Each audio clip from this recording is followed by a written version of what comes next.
Hi viewers, welcome to our channel. ప్రస్తుతం మనతో పాటు రైటర్ అండ్ డైరెక్టర్ కనగాలి జయకుమార్ గారు ఉన్నారు. వారితో ఒకసారి మాట్లాడదాం. సార్ నమస్కారం. సార్ నమస్తే సార్, ఇవాళ ఎవరి గురించి ఏం చెప్పబోతున్నారు సార్? జూనియర్ ఎన్టీఆర్ గారి గురించి చెప్పుకున్నాం కదా ఇంతకుముందు ఎపిసోడ్లో. ఈయన ప్రస్థానం చాలా ఉంది. ఇప్పుడు సీనియర్ ఎన్టీఆర్ గారికి ఎంత ప్రస్థానం ఉందో, ఇప్పుడు ఎదిగి ఎదిగి ఎదిగి వటుడింత అన్నట్టు ఈయన గురించి చాలా చెప్పుకోవచ్చు. ఈయన సరే పెరిగి పెద్దవాడైన తర్వాత, సో ఆర్టిస్ట్గా ప్రూవ్ చేసుకున్న తర్వాత, సో జూనియర్ ఎన్టీఆర్ క్రష్ గురించి చెప్పుకోవాలి. క్రష్ అంటే ఒక పెద్ద ఇదేం కాదు. మనం జీవితంలో ఎంతోమందితో కలుస్తాం, వాళ్ళని ప్రేమిస్తాం, తర్వాత ప్రేమించిన వాళ్ళు వేరే ట్రాక్లో వెళుతుంటారు, మనం ఎక్కడికో వెళుతూ ఉంటాం. సో అభిమానంతో దాన్ని క్రష్ అనేటటువంటి దానికి నాకు తెలిసిన అర్థం ఒక అభిమానం, ఒక ఆరాధన, ఒక అట్రాక్షన్. సో బహుశా సమీరా రెడ్డి అనుకుంటా. సో సమీరా రెడ్డి మీద జూనియర్ ఎన్టీఆర్ మీద అప్పట్లో ఏదో పుకార్లు వచ్చాయి. జూనియర్ ఎన్టీఆర్ గారి క్రష్ అని అనుకున్నారు. సో ఆయన కూడా ఒక ఇంటర్వ్యూలో ఏదో చెప్పాడు, ఏమండి నా మీద వచ్చాయి కదా అమ్మాయి పేరెత్తకుండా, అప్పుడు నా మీద పుకార్లు వచ్చాయి కదా, సో ఇవన్నీ జీవితంలో సహజం ఉండి వస్తూ ఉంటాయి పోతూ ఉంటాయి, సో ఇవేమిటంటే పాసింగ్ క్లౌడ్స్, అలా వస్తూ ఉంటాయి పోతూ ఉంటాయి అని అన్నాడు.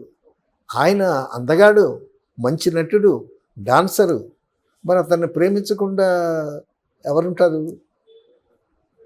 అలాగా చాలా ఫ్రాంక్గా ఓపెన్గా మాట్లాడుకునేటటువంటి మనస్తత్వం. కష్టపడతాడు. అసలు ఆ డైలాగులు చెప్పితే ఎన్టీ రామారావు గారిని తలపిస్తాడు. యముడు వేషం వేస్తాడు, యమదొంగల యముడు వేషం వేస్తాడు. ఆ యముడు డైలాగులు చెప్తూ ఉంటే ఆ ఈజ్ డైలాగు చెప్తారు అందరూ. ఆ డైలాగు ఈజ్, అటువంటి ఈజ్ ఎస్వి రంగారావు గారికి ఉంది.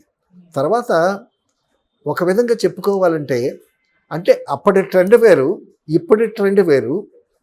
రామారావు గారిలో కూడా లేనంత మంచి ఈజు జూనియర్ ఎన్టీఆర్లో ఉందని నాకు అనిపిస్తుంది, చాలామంది అన్నది కూడా. ఆర్జీవి కూడా ఒకసారి అన్నాడు, రామ్ గోపాల్ వర్మ, సీనియర్ ఎన్టీఆర్ కన్నా జూనియర్ ఎన్టీఆర్ చాలా మంచి నటుడు అది ఇదని. అంటే ప్రెస్లో ప్రభు అడిగాడు, ఏంటి విశ్వవిఖ్యాత నట సార్వభౌమ ఎన్టీ రామారావు గారి కన్నా గొప్ప నటుడా జూనియర్ ఎన్టీఆర్ అన్నాడు. అవును, అది నా అభిప్రాయం అని అన్నాడు. సో అటువంటి ఇమేజ్ క్రియేట్ చేసుకున్నాడు ఆయన. తన క్రష్ గురించి మాట్లాడుతూ యాక్సెప్ట్ చేస్తూ జీవితంలో జరిగేటటువంటి సంఘటనలు ఇవన్నీ. బట్ నా కోరిక ఏంటంటే, మా అమ్మని నేను ఎంత బాగా చూసుకుంటున్నానో అంత బాగా చూసుకునేటటువంటి అమ్మాయి నా భార్యగా రావాలని కోరుకుంటున్నాను.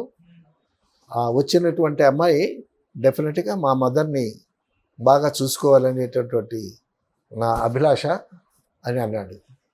సో తల్లి మీద ఎంత ప్రేమ, ఇప్పుడు తల్లి మీద ఎంత ప్రేమ, తర్వాత ఆ ఫ్యామిలీ మెంబర్సు అంతగా ఇతన్ని యాక్సెప్ట్ చేయలేనటువంటి పరిస్థితుల్లో ఆ మదరు చాలా మనోవేదన అనుభవిస్తూ అతన్ని పెంచి పెద్ద చేసి, అయ్యా నువ్వు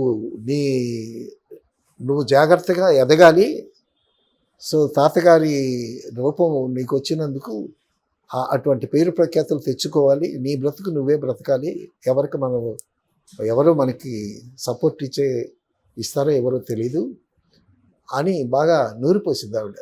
నూరిపోసిన తర్వాత అది అంతర్మథనం చెంది తను ఎంత చేయాలో అంత చేశాడు. తల్లి మీద ఎంత ప్రేమ ఉందో అతనికి హరికృష్ణ గారి తండ్రి ఆయన మీద కూడా అంత ప్రేమ ఉంది. బహుశా నాన్నకు ప్రేమతో అనేటటువంటి సినిమా జూనియర్ ఎన్టీఆర్గా అందులో. సో నాన్నకు ప్రేమతో అనేటటువంటి టైటిల్ పెట్టడానికి కూడా అది ఆ తండ్రి మీద ఉండేటటువంటి గౌరవం, ప్రేమ, అభిమానం అయి ఉండొచ్చు డెఫినెట్గా. సినిమాలో కూడా సార్ ఒక సీన్ చేసేటప్పుడు ఆయన నిజంగా ఏడ్చేశారు. బెడ్ మీద నుంచి రాజేంద్ర ప్రసాద్ గారు లేపే సన్నివేశంలో ఆయన రియల్ గా ఏడ్చేస్తే మళ్ళీ జగపతి బాబు గారు వచ్చి ఆపారు. సినిమా వేరు, రియాలిటీ వేరు అని చెప్పి. అవును వేరు. అదేంటంటే ఒకటి ఉంది, పాత్ర పోషించటమా, పాత్రలో జీవించటమా అనేది. అవును. సో ఆ ఎమోషనల్ కనెక్షన్ వచ్చేటప్పుడు నాన్నకు ప్రేమతో అనేటటువంటి ఆ టాపికే చాలా మంచి టాపిక్ అది. సో ఆ యాక్ట్ చేసేటప్పుడు ఎమోషనల్గా కనెక్ట్ అయ్యాడు. కనెక్ట్ అయ్యి డెఫినెట్గా మనుషులు మనసు కరుగుతుంది డెఫినెట్గా. ఆ తండ్రి అనేటటువంటి ఆ భావన నేను ఆ సినిమా చూడలేదనుకో, సో నేను విన్నాను అది, నువ్వు చెప్పింది కూడా. సో తల్లి దగ్గరుంది, 24 గంటలు తను తల్లిని చూస్తూనే ఉన్నాడు, బట్ తండ్రిగా దూరంగా ఉన్నాడు. సో ఆ తండ్రి అనేటటువంటి మాట వచ్చేసరికి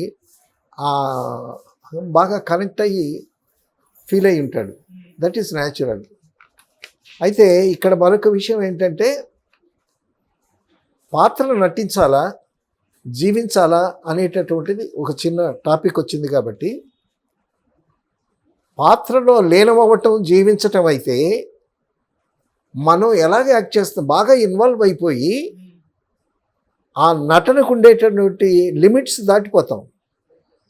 రావలసినంత వాయిస్ రాకపోవచ్చు, గాద్గదికంగా ఉండేటప్పుడు గొంతులో నుంచి డైలాగులు పగలకపోవచ్చు.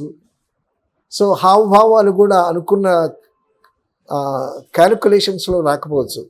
కాబట్టి ఏంటంటే నటించాలి అంతే, ఆ పాత్రను నటించాలి అంతే. అందులో లీనమైపోయి అందులో జీవించాను అని అనుకోవటం మాత్రం అది కరెక్ట్ కాదు.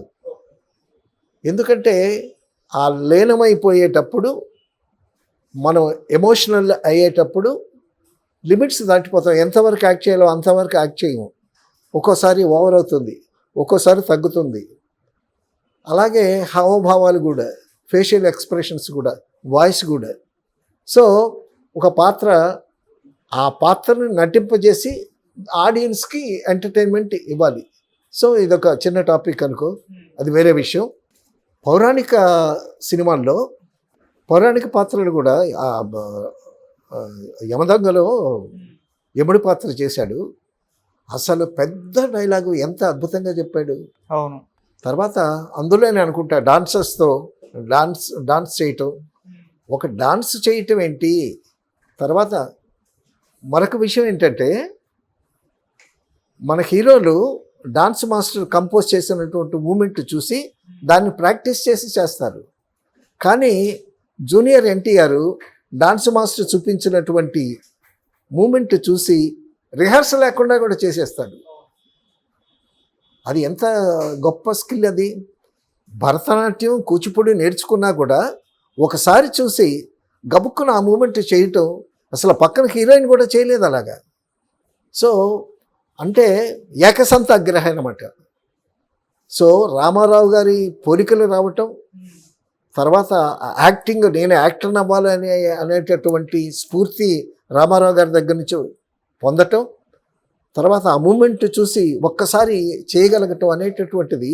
సో అతను ఎంత ఏకాగ్రత మీద, తన ప్రొఫెషన్ మీద ఎంత ఇంపాక్షన్ ఉందో మనకి తెలుస్తుంది. అవును. ఇలాగ ఎదిగి తర్వాత అంతకుముందు ఆది సినిమా అసలు ఎంత అద్భుతంగా చేశాడు. కలెక్షన్స్ కొల్లగొట్టింది ఆది. ఆ దెబ్బతో ఎన్టీఆర్ ఫ్యాన్ మైల్ పెరిగింది, సూపర్ స్టార్ లాగా వచ్చేసాడు. తర్వాత ఆ దెబ్బతో డైరెక్టర్ వినాయక్, ఆయన కూడా చాలా అద్భుతమైనటువంటి కెరీర్ స్టార్ట్ అయింది. ఆది తర్వాత 1-2 మధ్యలో ఫ్లాపులు అయినా కూడా, తర్వాత ఇక్కడ ఒక విషయం చెప్పుకోవాలి. ఆది సినిమాకి ముందు బుజ్జి గారు వినాయకుని తీసుకొచ్చి కథ ఉంది, వినాయక్ దగ్గర మంచి కథ ఉంది, వినాలి అని. అనంటే ఆయన వినలేదు. సో వాళ్ళకి 1కి 10 సార్లు కథ వినాలి అని విసిగిస్తూ ఉంటే ఏమో ఇక విసిగిస్తూ ఉంటారు. ఒకసారి విని కథ బాగలేదంటే గొడవ లేకుండా పోద్ది అది ఇదని వినాయకుని ప్రొడ్యూసర్ బుజ్జిని పిలిపించాలి.